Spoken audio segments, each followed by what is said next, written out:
दोस्तों नमस्कार। आप देख रहे हैं मनोज सिंह ऑफिशियल और मैं मनोज सिंह आपके बीच एक वीडियो सेशन बना रहा हूं।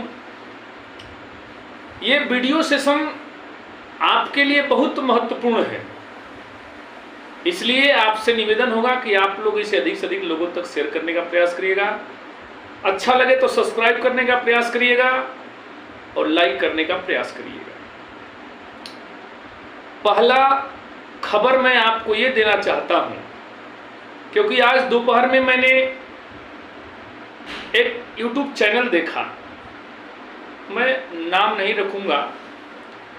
वो हमारे साथी ये बता रहे थे, अब हमको ये जो बता रहे थे उस पर चर्चा नहीं करेंगे, लेकिन मैं जो बात बोलूंगा आप समझ जाएंगे मैं क्या कहना चाह रहा हूं। कि ये उत्तराखंड का रिव्यू है और इसका फायदा केवल उत्तराखंड को होगा। तो बहुत से साथियों ने हमको फोन किया कि सर क्या हम लोगों को कोई, बिहार को कोई बेनिफिट नहीं होगा, बंगाल को कोई बेनिफिट नहीं होगा। तो मैं उन सभी अभ्यर्थी साथियों से यह कहना चाहता हूं कि आप चलिए 28 तारीख की जजमेंट को चलिए, जिस दिन उत्तराखंड के द्वारा ये NIS DLED जब इनवैलिड हुआ तो क्या उत्तराखंड में ही इनवैलिड रहा? इसका जवाब, इस प्रश्न का जवाब आप स्वयं समझ जाइएगा कि क्या उत्तराखंड का जो जजमेंट आया केवल उत्तराखंड में ही लागू हुआ? ऐसा नहीं हुआ, ये पूरे भारत में लागू हो गया। क्योंकि जब डिग्री इनवैलिड हुआ उत्तराखंड से इनवैलिड शुरू हुआ और पूरे ऑल ओवर इंडिया इनवैलिड हो गया। तो मैं उस साथी से और जिस प्रकार से उस सर ने बात को रखे, मैं ये कहना चाहता हूं कि इस तरह से बातों को रखना, बातों को समझा देना कि केवल उत्तराखंड को बेनिफिट होगा और हानि ही उत्तराखंड को होगा, ऐसा नहीं है। क्योंकि जब डिग्री वैलिड होगा तो जब इनवैलिड होता है तो ऑल ओवर इनवैलिड होगा। अब वैलिड होगा तो केवल उत्तराखंड होगा, ये संभव नहीं है। ये बात हो गई। और दूसरी बात कि हमारे बिहार प्रदेश के जो शीर्ष नेतृत्व करता है, उनके ऊपर हमारे बिहार प्रदेश के लोगों का जिसको भी भरोसा बन रहा है वो उनके साथ हैं, और जिनको भरोसा नहीं बन रहा है वो किसी दूसरे के साथ हैं। तो यहां भरोसा की बात है, क्योंकि भरोसा हमारे बिहार प्रदेश के लोग किसी के ऊपर आंख मूंद के करते हैं, लेकिन जब कोई भरोसा तोड़ देता है तो थोड़ा प्रॉब्लम क्रिएट हो जाता है। क्योंकि हमारे बिहार प्रदेश के ही शीर्ष नेतृत्व के द्वारा यह बात कही गई कि भाई हम तो सर्विस वाले हैं, हमें ज़्यादा कष्ट है, और जो सर्विस में नहीं है वो क्यों पड़े हैं पीछे, उनको क्या है? ये हमारे बिहार प्रदेश के नेतृत्वकर्ता के द्वारा कहा गया। इसलिए हमारे हो सकता है कि बिहार के कुछ अभ्यर्थी जो है उनसे भरोसा तोड़ लिए।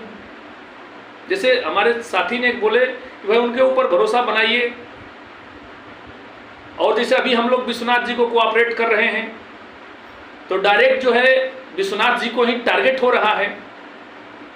तो मैं उन साथी से भी ये निवेदन करना चाहूँगा, निवेदन ही करूँगा, आदेश तो दे नहीं सकता हूँ, क्योंकि भाई मेरे आदेश देने का कोई मतलब नहीं बनता है, लेकिन ये निवेदन जरूर कर देना चाहता हूँ कि सर कोई भी बात सोच समझ करके रखा जाना चाहिए, ठीक है। यही सब बातें थी, इसलिए आप लोग बिल्कुल दिग्भ्रमित मत होइए। और हम लोग वैलिड होंगे ये मैं बार बार कहता हूँ, आज से नहीं, जब से इनवैलिड हुआ है तब से मैं वैलिडिटी की ही बात करता हूँ, पॉजिटिविटी की ही बात करता हूँ, नेगेटिविटी की बात करता नहीं हूँ। और आने वाले समय में मैं ये भी दावा कर रहा हूँ, आने वाले समय में मैं यह भी दावा कर रहा हूँ कि जरूर डिले हो रहा है, लेट हो रहा है, तो लोग बहुत प्रकार के हवा फैला रहे हैं कि लोग जान से लेट कर रहे हैं। हाँ जी, जान से ही लेट हो रहा है, मैं इसकी पुष्टि कर रहा हूँ, लेकिन उसका बेनिफिट क्या होगा इसको समझने का प्रयास करिए। हम लोगों के केस में तुषार मेहता जी को भी आने का 100% चांस बन रहा है, और तुषार मेहता सर जिस दिन आकर ये कह देंगे कि ये कोर्स 2 साल का है, ये एनसीटी की गलती है कि ग्रेड नहीं पास किया, ये कोर्स 18 महीने का नहीं है, तो आपको लगता है कि अभी कोर्स इनवैलिड ही रहेगा? तो बहुत बड़ा षड्यंत्र, हम लोग बहुत बड़ा दिमाग से काम कर रहे हैं। अभी तक तो बहुत लोग ये भी कहते थे कि रिव्यू पिटीशन एक्सेप्ट ही नहीं होगा, डिसमिस हो जाएगा। ट्रांसफर पिटीशन क्या होता है? क्या वो लोग नहीं इस बात पर प्रश्न कर सकते हैं?